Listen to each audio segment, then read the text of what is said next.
Hello, and thank you for joining us today for the Smart Cities Week panel on the rise of smart regions. I'm Jean Rice. I'm with the National Telecommunications and Information Administration, which is part of Commerce, and I'm with the Broadband USA program.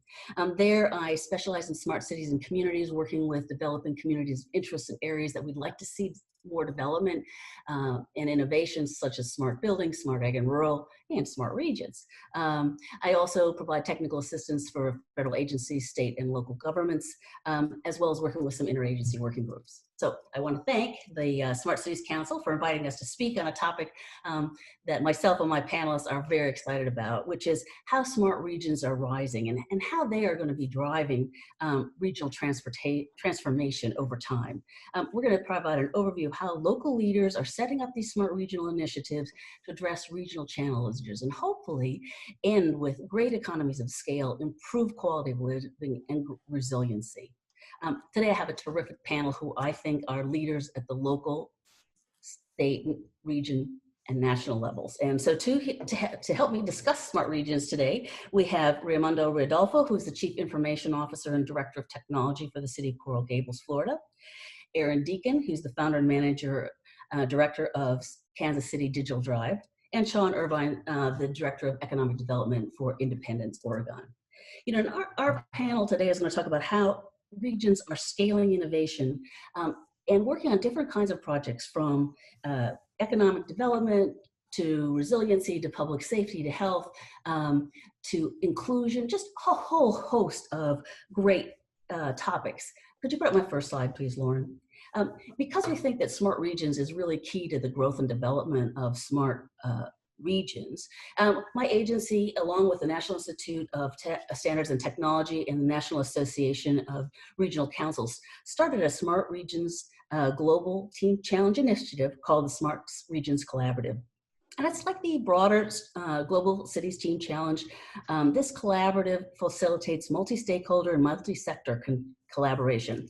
The collaborate kind of elevates the smart cities and communities conversations to the regional level, you know, promoting projects that are cross-jurisdictional boundaries, and it encourages the formations of teams that span across jurisdictions, sectors, and disciplines to find ways to work together and launch and manage and grow projects. Next slide, please. More broadly, the GCTC Smart Regions Collaborative seeks to share with local and regional governments insights into how a regional approach to smart cities planning is critical to reach people living in all types of communities. The projects under this effort highlight the idea that smart cities are not just reserved for urban areas, but when you coordinate and collaborate between regional stakeholders, these technologies can reach rural and suburban areas as well. We hope that the regional and public-private partnerships under this initiative will strive to leave no community behind. Next slide, please. You know, we have a number of regions involved in them. Lake Tahoe there is one that's based on public safety, and it is over 2 states, Nevada and California. The Wabash Heartland Innovation Network focuses on smart ag and smart manufacturing and works with Purdue and Ivy Tech, as well as 11 different counties. We also have others that we were talking about, San Mateo County and smart regions in Silicon Valley, that working very heavily on inclusion, education, and healthcare. And we have a number of other pieces that are working on a whole variety of pieces. And because of that, it's very exciting to see regions come forward. We have a number of new participants as well, and we're now working with over 20 regions, and it's very exciting to see that there is a rise of regions as we go forward, and we are excited about, you know, those who are working on all kinds of technologies, including one we've got out of Colorado working on AI. So it's just great, and at any point, if you're interested in participating in this collaborative, please let me know or any of our speakers. Okay, I'm done with my slides. Now I'm going to turn to the Southern Florida region and our first speaker, who's going to be Raimundo Rodolfo, who has worked for 26 years across industries delivering value, growth, sustainability, continuous improvement, and innovation to customers and organizations. As a Chief Innovation Officer and Director of Information Technologies from the City of Coral Gables, he is responsible for strategic planning, oversight, and management of citywide IT operations and infrastructure, and for leading and advancing the Coral Gables award-winning Smart City initiatives. Prior to joining the city in 2004, he worked for 10 years in the private sector, including 7 years with Bell South as a telecom engineer and 2 years with Siemens and NCR as an electrical engineer. He has also worked with Motorola and Lucent in Chicago and with Elgin Technologies in Silicon Valley, and enjoyed technology projects with Alcatel, Microsoft, Cisco, IBM, Dell, and other organizations. I think that's probably why he has done a lot of work and good partnerships. He also holds, as a practicing engineer, and he holds a master's in science and engineering from Florida University. And he is co-chair of the GCTC Supercluster. So let me turn it over to you, Raimundo. Thank you, Jean. Thank you so much. And I'm going to try to share my screen here. And if you allow me a second, please, I will do it in Zoom. Okay.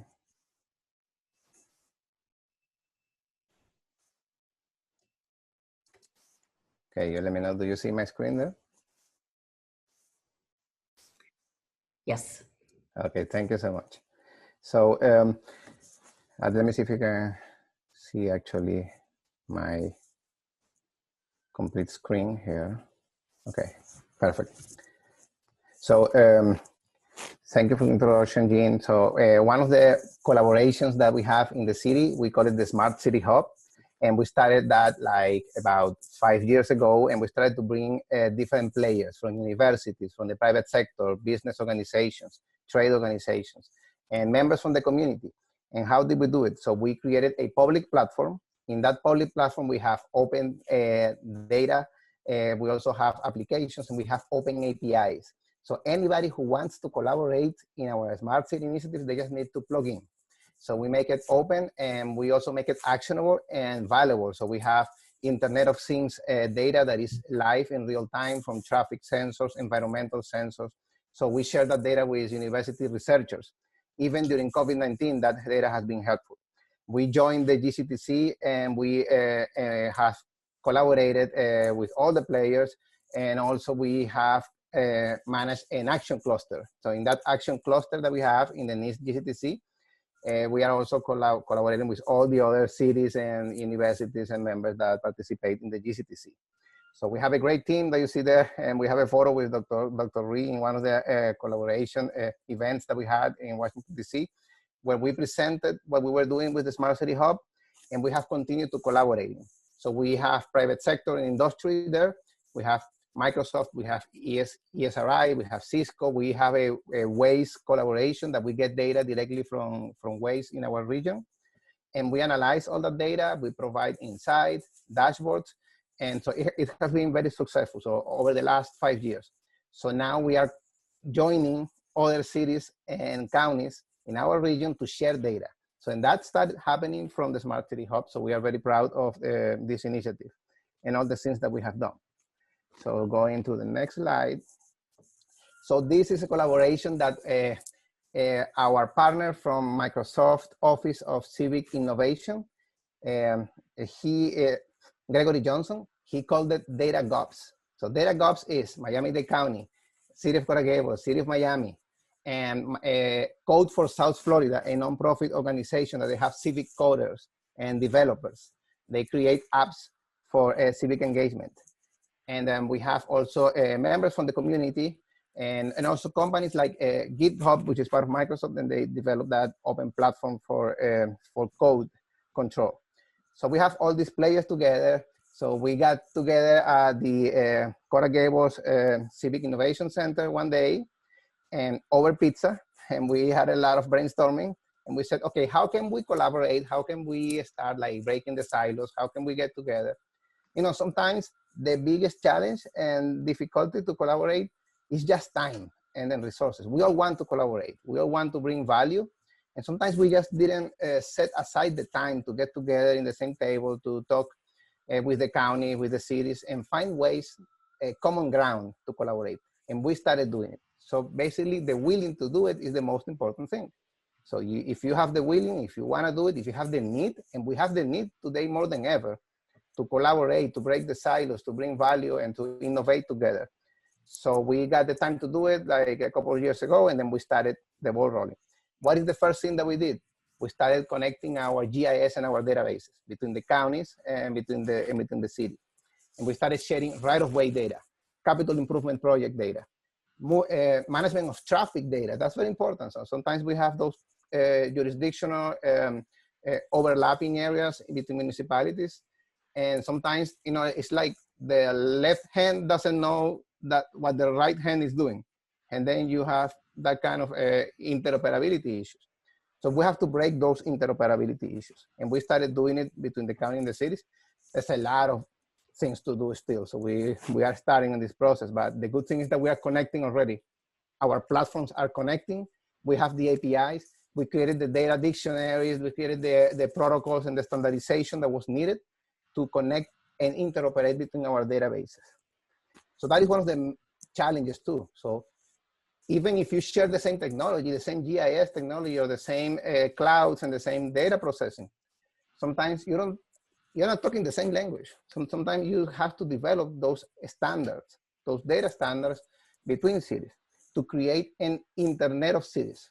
So we don't have an internet of cities yet. We need to create the protocols that will connect cities with each other. And collaboration with universities are key. So for example, University of Miami, we have a lot of R&D together. We have civic innovation challenges with NSF funding that we work together in. Some of them are in smart energy. And then we brought the partners from the industry, from the utility companies, from the companies that develop like solar panels and technologies of different kinds. And we partner with the Canadian Trade Office. So we brought companies also that they were investing in South Florida and in Tampa in smart energy and solar energy. So we started bringing the players together and we are innovating together. So that's another collaboration that has many areas like business technology. We are helping the local businesses and the Chamber of Commerce and the Business Improvement Districts with technology for small businesses that have been impacted during the pandemic. So we are helping them with tools, e-commerce and technologies. And we are collaborating with the University of Miami and the Chamber of Commerce in that effort. So it's a regional effort with also with the Beacon Council, an organization that helps to innovate in business and entrepreneurship. We also have partnership with the FIU, Florida International Universities, and the nonprofits that work with them in those civic innovation challenges. For example, some of them are related to IoT, environmental science, water science. We have projects that we have IoT buoys in water canals, and we are measuring the impact of humans in the water quality, and for marine biologists, but also for engineers, for public safety, for flooding alerts. You know, in South Florida, we need to monitor the level of the water in those canals, in those neighborhoods that are at risk. So we have a lot of collaboration with the scientists and FIU in multiple projects. And we bring also the counties, the cities, and the nonprofits, and the environmental organizations like the Disaster Resilience Working Group and other nonprofits like the Miami Climate Alliance. And we collaborate also with Broward County in some of these projects. You know, other challenge is the jurisdictional boundaries and regulatory jurisdiction issues. So in the state of Florida, we have many counties like in other states, and on each county you have many cities. Just Miami-Dade County has like 50 or more cities. So each city sometimes has their own procurement code and their own building code. No, the building code is the Florida building code, but sometimes they have their own local codes. And sometimes it's difficult to collaborate because of those jurisdictional silos. But it's like I said, if you have the willing, all of those things, they go away because you get together and you find the ways and you get creative, the creativity to do it. So this is another project that we started recently. It's called the STEER Labs project. So so we have multiple states and multiple cities in this cohort with researchers from Silicon Valley and from other places and universities that are participating. And we have 3 projects to improve the first one that I mentioned, the Smart City Hub. So we want to make it more user-friendly, we want to make it more intuitive, and we want to improve the trust of the community in those platforms to make it more human. It's a paradox. So using artificial intelligence to make a system more human, but the concept is basically make it more user-friendly. So more user-friendly and more intuitive, and bring some automation to the user experience.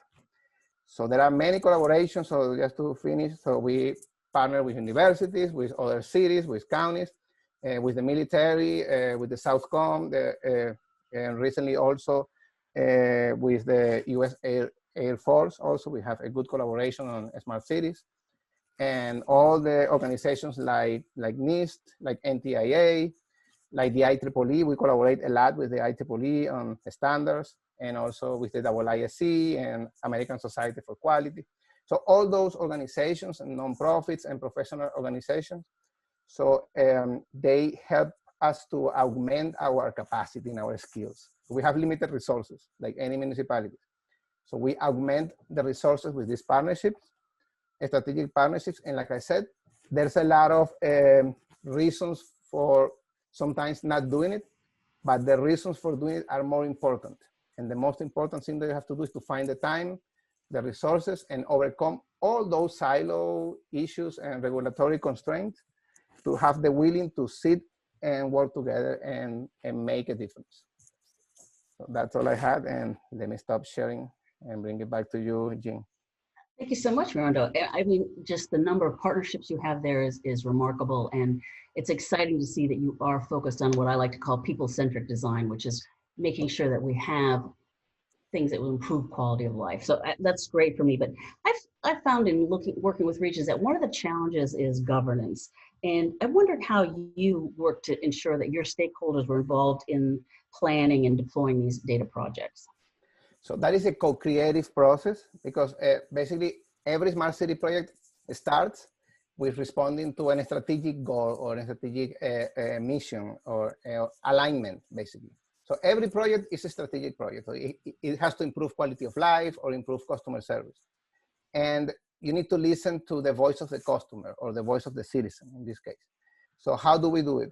So we use the traditional method of engagement, like partnership with local community organizations, but we also use technology to engage. Digital surveys, we send surveys sometimes to gather the public sentiment. So how do you feel about, for example, during COVID, we sent surveys to local businesses that were impacted, and we asked them, okay, what are your biggest issues now? How can we help you with technology? And what are your biggest needs? What is your presence today in the digital economy? And what are you doing in social media, etc. So we gathered that data, and then we went to the organizations like the Chamber of Commerce and the Business Improvement District, and we partnered in providing solutions. So that is one example. And so we engage the community through that kind of citizen engagement. But we also have modern technologies like artificial intelligence. So we use artificial intelligence to analyze public sentiment data. And we get that insight daily. And we analyze that insight, and we see what are the pain points on each community in the city. So the coastal communities, they are concerned about environmental issues.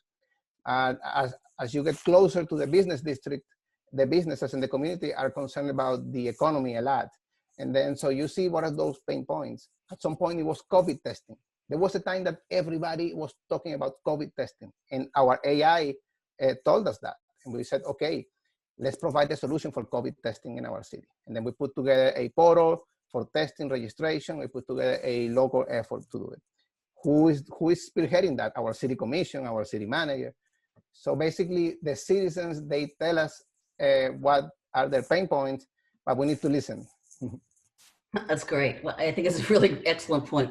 Okay, thanks so much. So now we're going to turn to our next speaker, who's from the Kansas City region, Aaron Deacon, and he is the founder and managing director of KC Digital Drive, which is a nonprofit civic organization with a mission to make Kansas City a digital leader and help citizens adapt to disruptive technology and that change. He works with mayors, entrepreneurs, civic leaders in Kansas City and around the world to help build ecosystems that connect infrastructure, emerging technology, and social impact. He combines high-level strategic approach with boots on the ground, project implementation in smart cities, civic tech, digital inclusion, health, and education. Through KC Digital Drive, Aaron helps to lead the Code for KC Brigade, the health innovation team, and the KC Coalition for Digital Inclusion. He's a founder and producer of Gigabit City Summit. He also leads Kansas City's participation in a number of global initiatives, including US Ignite, the Global Cities Team Challenge, the IEEE Smart City Initiative, and the Metro Lab Network. His work with cities and technologies began as an instrumental leader in helping Kansas City prepare for the first market for Google Fiber.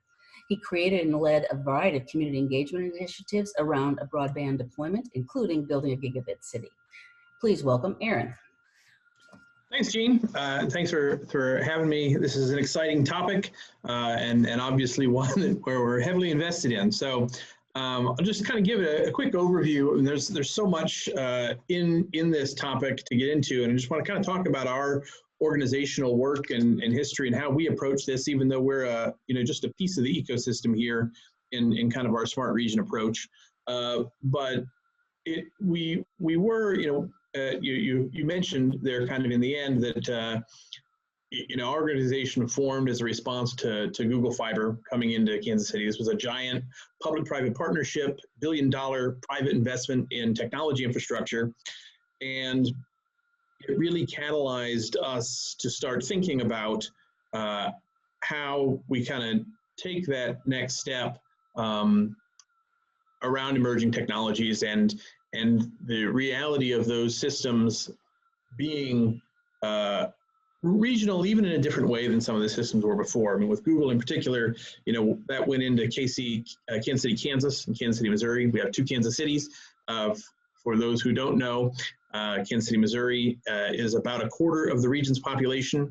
There's a lot of people that know there are two Kansas cities. What a lot of people maybe don't know, if they don't know the region as well, is that Johnson County on the Kansas side is a suburban county that also has about a quarter of the population and is in neither of the two Kansas cities and is one of the two biggest business and economic centers of the region. So we've got a fairly complex situation with a couple of states and the population about equally split between them, 119 different sorts of governmental jurisdictions within that footprint.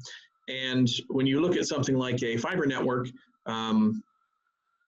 it really becomes a regional asset, and that's the things that you heard Raimundo talk about in terms of your data assets and a lot of the other kind of technology tool assets really force you to start thinking regionally. And so that was our mission. And when we say, to be a digital leader, we really look at it in these 6 categories. So, we're looking at the infrastructure, which is kind of where we started, the data, which Raimundo talked quite a bit about, how you then translate those, you can almost call both of those infrastructure pieces. And then sort of the middle 2 lines on this grid are, how you turn that into impact, how you find applications, and then sustainable models to continue using those applications for your region. And then finally, the last 2 lines in this table are really about then once you have kind of those use cases and business models for them, how do you make sure that what you get on the back end is really what you want in terms of equity, inclusion, and quality of life for people? So these are the lenses that we look through when we kind of look at the projects that we take on and how we engage. Our program as an organization is really built around these 3 strategic program pillars. And the main one is really Solutions Lab. So that is in each of those areas that we just looked at, how do we look for new project opportunities, new solutions that have an intersection at the quality of life, the kind of vision that we want for the people in the region, and emerging technology, data, and infrastructure.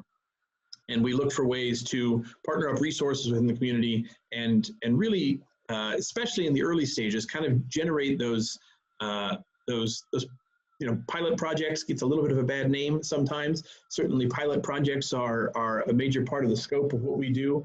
But we also look at challenges that are caused by new technology. So it's not just looking at new tech to see how it can solve longstanding problems, but we know that there are lots of issues that emerging tech raises too, and so we want to look at those and figure out where we need to be and where there aren't resources that already exist, because it's one of the biggest challenges with emerging technology, and you see this all across the smart city space, is that there's just not a built-up body of either knowledge or expertise or capacity to deal with some of the issues that are raised.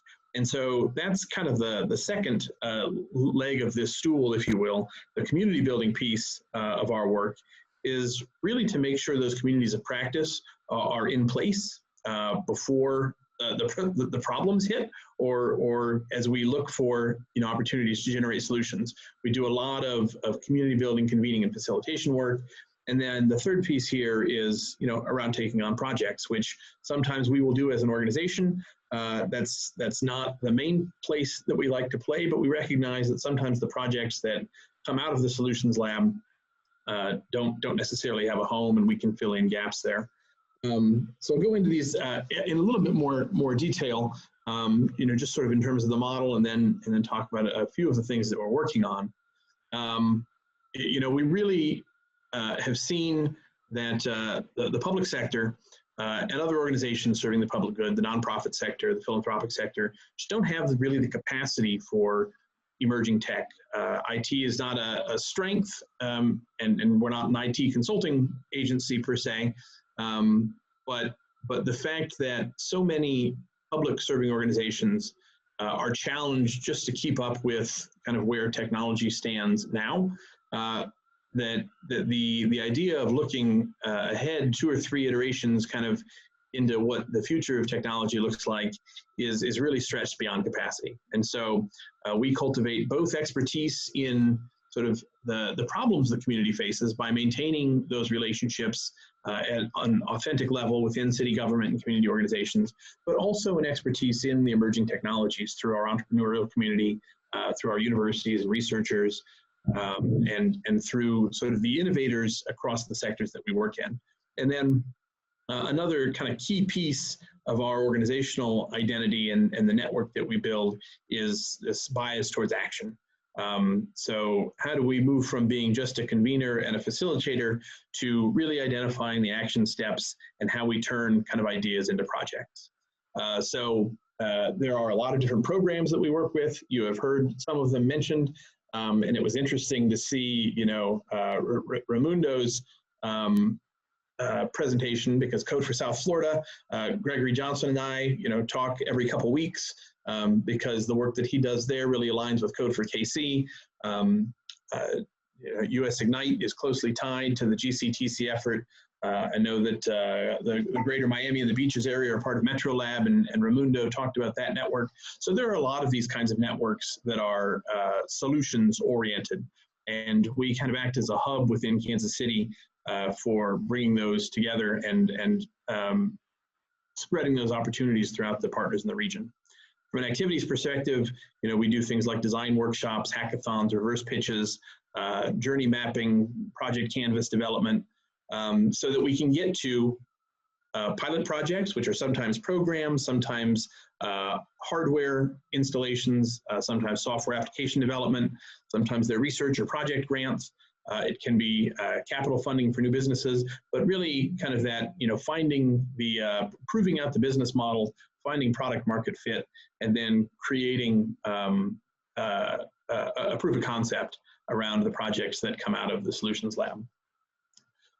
The community building work that we do is really about generating those ideas. It's kind of how we create the inputs to Solutions Lab, because we gather the people who are working on these problems together with the people who understand the technology that may cause some problems or may have an opportunity to solve problems.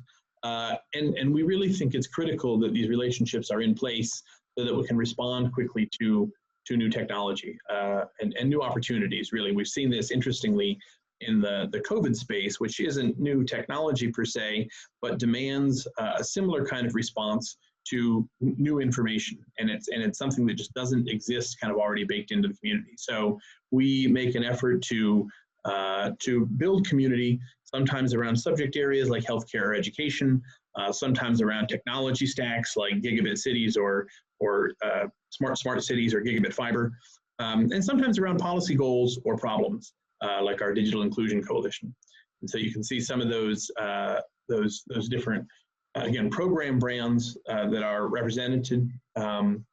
This work is more the convening and facilitation work, thought leadership work. We will help with organization building and network building, sometimes creating new governing structures that Gene alluded to in the last presentation around kind of how you form these, collective impact efforts really is another phrase that is not on this slide, but is sort of the space we work in. How do you,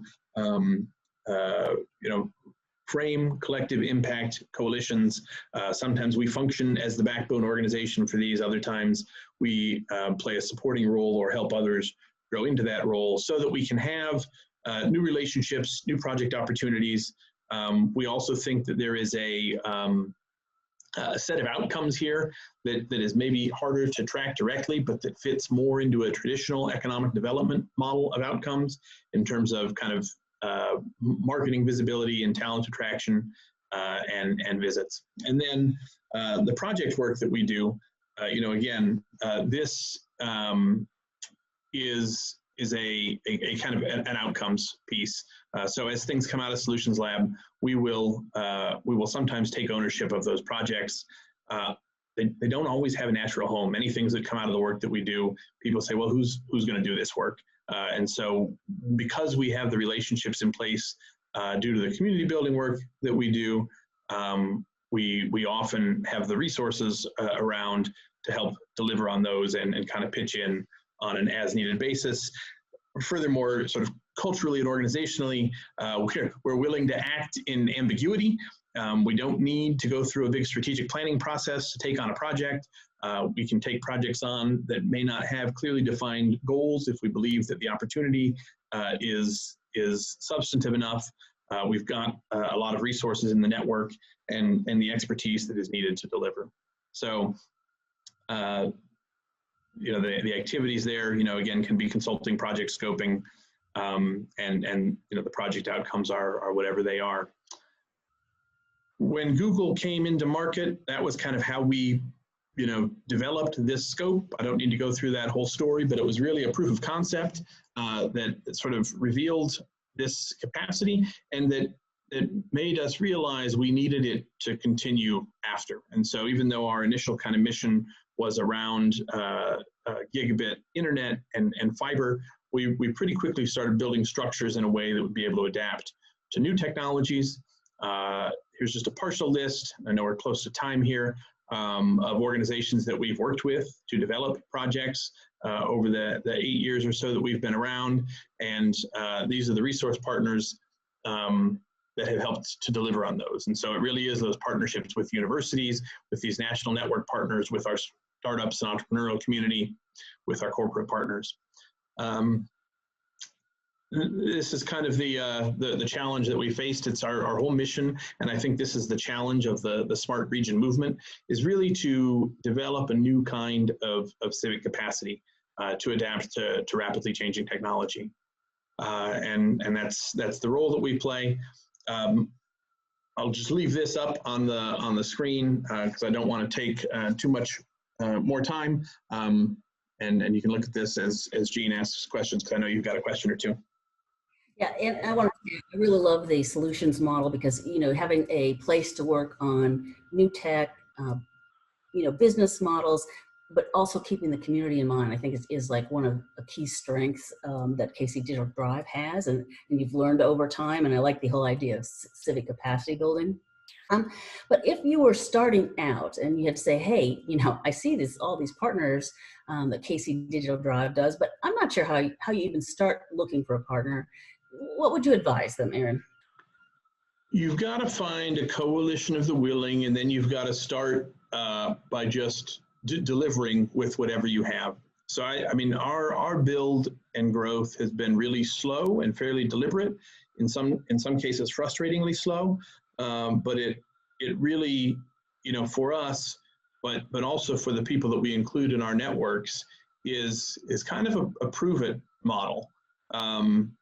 If you think you've got an idea and can make something happen, go out and do it. And it doesn't need to be, expensive or huge or substantive, but show that you're willing to put in the time and the work to develop something. And the credibility and the trust and the relationships that you build through doing that tend to generate more opportunities.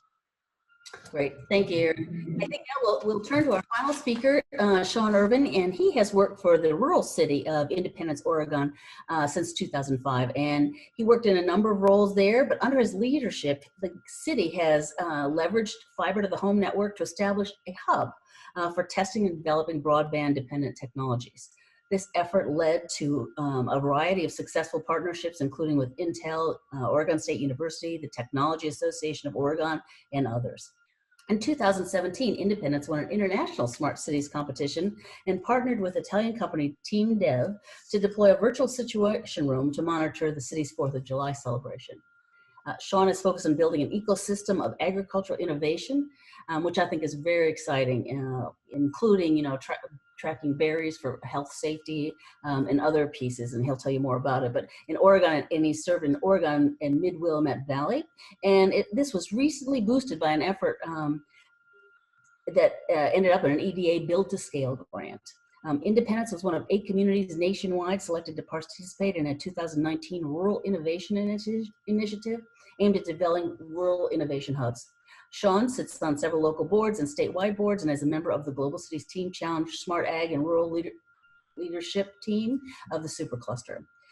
Prior to his time in Independence, he spent 4 years in the Peace Corps implementing transparency and citizen involvement projects in Paraguay, South America. So please welcome from Independence, Oregon and area, Sean Irvin. Sean? Thanks, Gene. You got the pronunciation of Oregon right that last time. We're happy to be here. We like to call ourselves a smart rural community. That term smart has kind of been taken over by the tech industry these days, but it really used to mean smart growth, smart planning, and really kind of building whole communities. And that's really the spirit with which we use that term. See if I can get my slide to advance here. It is not. That's a problem. There we go. All right. So, I'm an economic development guy. Traditionally, economic development tends to focus on a few specific areas, recruitment being the largest component of that. But, being a smart rural community and being a rural community, we really see that there's a better way to do it. That means taking a holistic perspective, that livability matters, that great parks matter, that an engaged, active, empowered citizenry is critical to good economic development. Being a rural community, we have to work on a regional basis because we just don't have the numbers locally. So, when we talk about workforce, we talk about our regional workforce. When we talk about working with our assets, we're working with regional assets, universities that maybe aren't located in town, but are hopefully somewhat nearby, private sector resources, accelerators, those kind of things. And then we're also looking, again, kind of that, how do we build that quality of life? And for that reason, back in 2006, we built out our own fiber to the home broadband network with our neighboring city of Monmouth. It's a municipal network. We have fiber to every home and business in our 2 communities. We really have an entrepreneurial mindset with our local government. We believe in taking risks, calculated risks. We believe in tackling problems. We believe that innovation doesn't happen in a vacuum. It happens with partnership. And so we've taken all of those approaches, to our application of technology within the community and the region. And I mentioned, an empowered, and accessible citizenry. That is really important in everything that we do. Everything we do is based in the grassroots. It's about going out to the community. It's about engaging everybody. I don't care if they're a farmer. I don't care if they're a business person, stay-at-home mom, race, income, anything. We get them all involved because that is how you get that true perspective and that true buy-in that aligns the community and gets that community moving together in a positive direction. And it's how we've been able to do what we've been able to do in our community, not just with technology, but as our community revitalization as a whole. So we've got this great fiber broadband resource. We've had it for a while. What do you do with it? We've kind of we put ourselves out there for a while as this idea of a living laboratory. A lot of folks were doing that. And we have some advantages being a small town. We're agile. You meet with decision makers. We've got this great technology, but it's easy to make things happen quickly. The other thing we discovered is, there's a lot of interest in agriculture among the tech industry, but they're in the cities, and we're here in rural America with a solid connection to agriculture. So, we kind of looked at it and said, okay, that's a perfect fit for us. We can be this interface between rural agriculture and urban technology. And with our agility, we're close to Oregon State University, which is our land-grant university. They're 30 minutes away. Portland's only about an hour and 15 minutes north. There's accelerators in both communities. We saw that as an opportunity to bring in some resources to the community, bring in some connections to build an ecosystem around agricultural technology. And then again, with that holistic perspective, this isn't just about bringing business to town. This is about preparing our people to access those jobs, to found those companies, to be the ones creating this new economy, right here in Independence. And it's been working pretty well. We've been at it for 4 or 5 years now. Gene mentioned I'm on the Smart Ag Rural Supercluster leadership team. We've been having a lot of meetups and other events, and we're averaging 25 to 30 people at our meetups. Literally have people driving down from Portland to attend. It's amazing what you can do with a little bit of beer. Although it's been we've been trying to shift a little more virtual these days. We've been running several pilot projects, some research projects with universities, and it's built to a point, really on kind of an opportunistic basis, that I've been able to get some grant funding to fund what I'm calling a rural innovation catalyst. And this is a person who actually works for our regional economic development organization.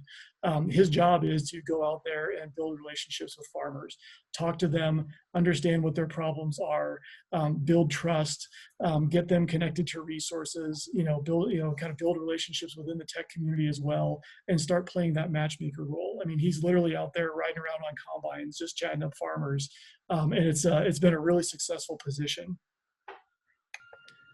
Okay, so a couple of examples of the work that we've been doing. This one actually came out of one of our meetups, one of our early meetups. Intel, we worked with Intel and a local vertically integrated blueberry packer to put sensors into each of these pallets that you see full of blueberries, and we were able to monitor the crop condition from the field all the way to the final distribution center. A lot of real granular detail information on the condition of the crop all the way through the system, which was really useful. But more interestingly, Intel actually was able to use blockchain to experiment with authenticating the handoffs throughout the process. So it would potentially enable a way to digitize food safety certification and make look back and look forward tracing much easier if there was a recall or something. Another one, we're working with Oregon State University Extension on data science for the public good, which is a project they've been rolling out. They want to go into rural communities and identify local issues, problems, and then apply university data science resources to at least better quantify, if not solve, the problem. So we've been working with them, an area of vineyard owners, on connecting the weather stations and using that to create better microclimate predictions to predict when they're going to have bud break and bloom, which is a really critical farming moment, and also to potentially enable better alert systems for freezes and other potential hazards for the crops. A lot of what we do is around ecosystem building. We really believe in getting people together and manufacturing creative collisions between interesting people. So we have a lot of events. I've mentioned our meetups a couple times. They're very well attended. We're averaging around 25 people, folks coming down from Portland and other places. We've been doing larger events also, like a startup weekend. And we most recently did a reverse pitch competition where we went out and talked to farmers, curated problems that they have identified for their industry, and then had the farmers actually pitch those problems to an audience of technologists who then did a one-week design sprint to conceptualize and prototype solutions that they then pitched back to the farmers. This one was happened in the beginning of April, so it unfortunately was affected by COVID. We pivoted and went entirely virtual, which was an adventure. But the benefit of it was we actually were able to pull in people from an even wider area. So we had teams from Ohio and Florida and Tennessee and elsewhere participating in the competition. It was a great event. So I also, want to make, I keep mentioning, it's this holistic perspective. We work with our youth workforce development organization. They've built out a makerspace, and they're running kids through there on a entrepreneurship curriculum, essentially making branded merchandise for local businesses as a business. Our library runs Maker Mondays and Tech Tuesday events and classes. They also loan out sensors and Raspberry Pis, hacker gadgets like that. So really trying to get that holistic perspective because we want our local folks learning about this and engaging with the new digital economy. And so all of this is really kind of built to the now, which previously I was kind of a one-man band and really about a quarter-man band because I got plenty of other stuff to work on besides tech. But with bringing on the Rural Innovation Catalyst, he's really deepened our relationships and partnerships and was able to form a new program we're calling the Northwest Ag Innovation Hub. The idea is we're going to get a bunch of local growers who are innovative, want to try new things, want to hook up with entrepreneurs, and really work again with that farmer-centric problem solving. So work with the farmers to identify problems, and then see if we can identify solutions or develop solutions with entrepreneurs and businesses that can solve that problem. That way, we're making the farmers more competitive, we're making them more money, and we're also creating jobs locally. It's a really exciting initiative. We just got a $500,000 grant from the EDA to really kind of put these pieces together throughout the entire Mid-Willamette Valley. It's a 3-county region around Independence. So that's really exciting. We're also connected to an organization called Ag Launch out in Tennessee that really is kind of the model that we're emulating. They actually have a model where they're connecting farmers with entrepreneurs, with startups. The farmer helps them kind of prove out and develop their technology specific to their niche in agriculture. And in exchange, the farmer actually gets equity in the company. So that's a great way to reward them for the knowledge that they're contributing. They also, that farmer network becomes customer number 1 or customer number 1 through 10. And then now that we're going to have this connection to Tennessee, we get a product here in Oregon that's working well, we can kick it over to the network in Tennessee and see if they want to latch onto that and create exponential growth that way. We're actually already working with this. One of our local cover crop farmers growing cover crop seed is working with a drone company out in Tennessee that is spreading cover crop seed using drones. And so it's a great collaboration. Our farmer's making money and expanding his reach, and we're supporting a startup out there. So a lot of great stuff going on. And I think that's where I'm going to end it for now. I'm always happy to talk to people about what's going on. It's definitely an adventure doing technology in rural places, but it's a lot of fun too. Well, Sean, that was just terrific. I mean, the amount of involvement by local farmers, the youth, others, just kind of is a real boon for your region. And I think it's a great start. So tell me, what place do you see this playing in rural, kind of new economy for rural areas? Well, I guess I'll start with, I think something that people in rural places have known for a while and everyone else is starting to really wake up to, which is if you don't have broadband, you basically don't exist, or you won't exist in the near future. COVID has really laid that bare that broadband is a critical resource, every bit as important as electricity, and it has to.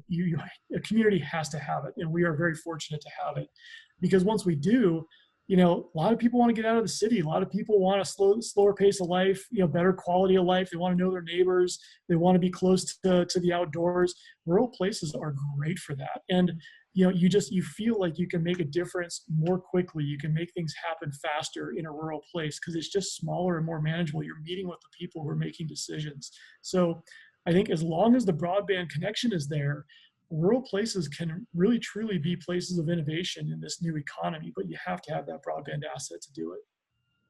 Great, thank you. Well, all of you have kind of talked about, how you listen to the public and what the needs are and base it on needs. And then you work with, say, universities, you might work with companies. So we've talked a little bit about how partnerships get started. Tell us, in the long run, to make these projects successful, how do you align all your partners, whether it's universities, your startup companies, your tech companies, your cities, how do you make that happen? And let me start with you, Raimundo. So from the very beginning, you need to think in sustainability. So how are you going to manage that project from the beginning? The stakeholders are also the programs. And you need to have clear rules of engagement with all the stakeholders from the very beginning. Aaron?